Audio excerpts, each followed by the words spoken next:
kita belajar tentang dinamika rotasi. Yang mau kita bahas di sini ada di awal pelajaran kita ada dua, yaitu tentang momen gaya dan ada momen inersia. Momen gaya atau biasa disimbolkan dengan tau, di mana momen gaya adalah yang muncul akibat ada gaya yang dikerjakan pada suatu benda sehingga benda tersebut mengalami suatu putaran atau rotasi. Ya, kira-kira seperti misalkan ada sebuah benda. Benda ini kita katakan panjangnya adalah D atau L atau R. Boleh D, boleh L atau R. Ya. Kemudian di ujung sebelah sini atau sebelah kiri kita beri tumpuan atau kita katakan kita patri atau kita paku. Kemudian di ujung sebelah kanan sini kita kerjakan suatu gaya sehingga nanti gambarannya seperti ini. Ini ada benda, panjangnya ini kita katakan adalah L, kita beri gaya. Di sini kita patri. Kalau ini kita beri gaya, benda tersebut akan berotasi. Ya, kita katakan gaya tersebut adalah sebesar F. Maka besarnya momen gaya yang muncul itu sama dengan gaya dikali dengan lengannya dikali dengan D. Ini besarnya. Di mana F itu adalah gaya dan D itu adalah jarak. Ya. Sehingga satuan dari momen gaya adalah Newton meter. F kita buat di sini sama dengan gaya, satuannya Newton, dan di lengan gaya atau bisa juga panjang benda. Ya, kita katakan di sini lengan gaya. Ini dalam meter. Syaratnya dia bisa berputar. Tentu ada syarat. Kita katakan nih terjadi putaran jika antara gaya dengan lengannya terhadap D harus tegak lurus. Tidak boleh tidak tegak lurus, harus tegak lurus. Syaratnya harus, ya. Misalnya, kalau ada suatu benda, katakan ya ini panjangnya D tadi, kita berikan gaya lurus, tentu ini tidak akan berputar. Dia hanya berputar jika ini tegak lurus.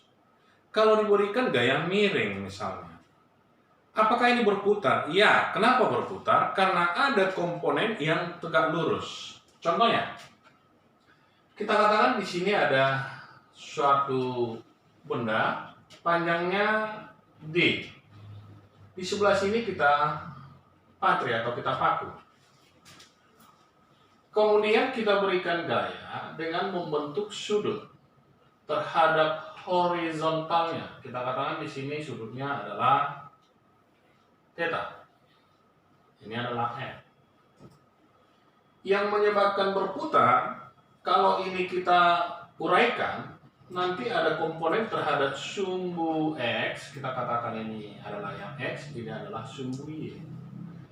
Yang menyebabkan berputar itu tentu yang tegak lurus. Yang mana yang tegak lurus? Tentu yang terhadap sumbu Y. Ini kita buat uraiannya. Inilah dia. Katakanlah ini F terhadap sumbu Y.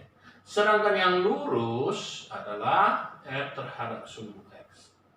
Ini tidak kita gunakan, yang kita gunakan adalah yang tegak lurus. Maka momen gayanya kita buatkan sama dengan F terhadap sumbu Y dikali dengan lengannya. FY yang tegak seperti ini sama dengan ini. Di depan sudut tentu kita gunakan sinus. Maka momen gayanya dapat kita buatkan sama dengan FY itu tentu sinus.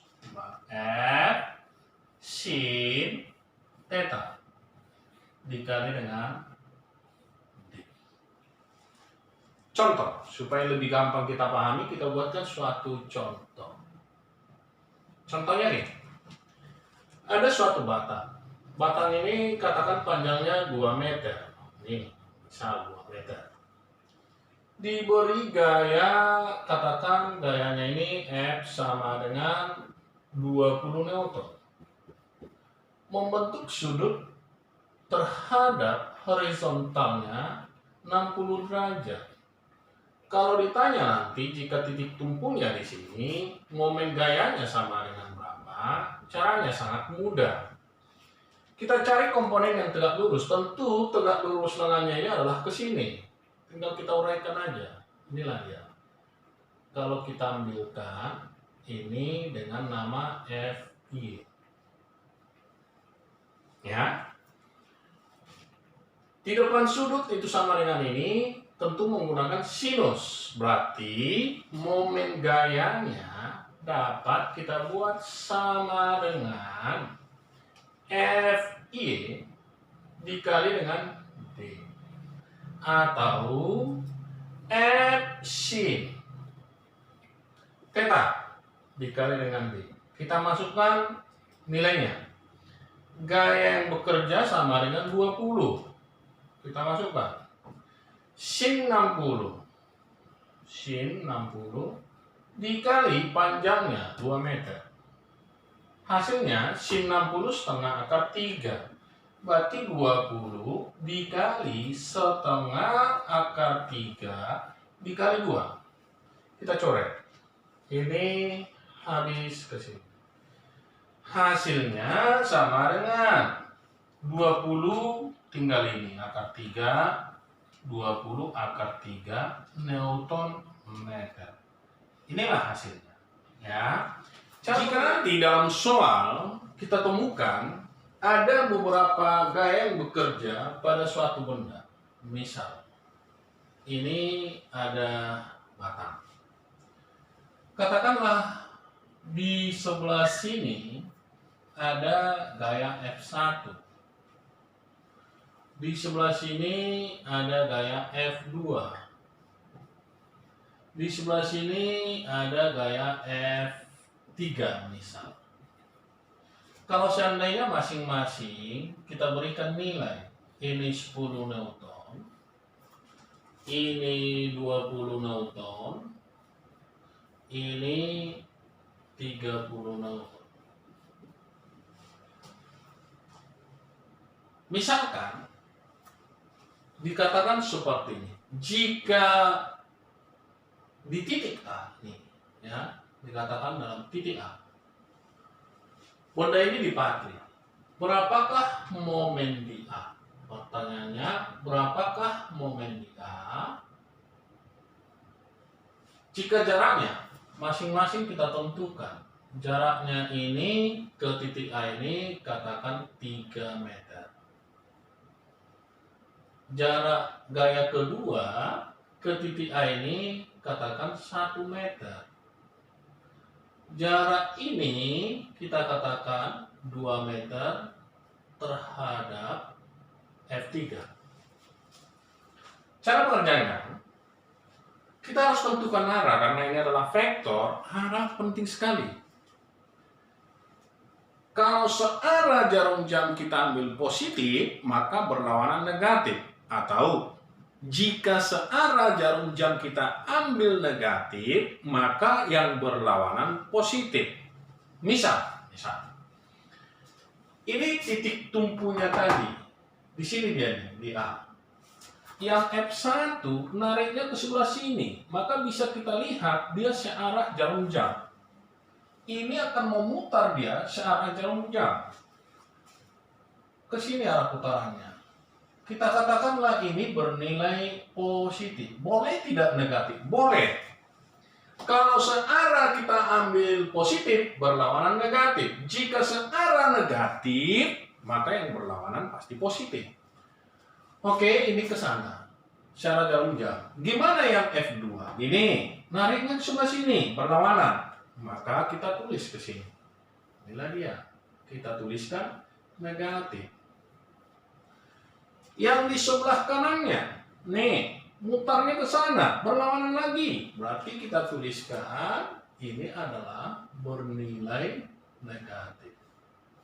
Kalau udah gitu, maka momen di A jumlah dari semua yang ada dengan jarak harus diukur terhadap titik A. Berarti momen di A adalah sama dengan gaya 1 dikali dengan D1 ditambah gaya 2 dikali dengan 2 D2 ditambah gaya 3 dikali dengan lengan yang ketiga, dan seterusnya kalau masih ada.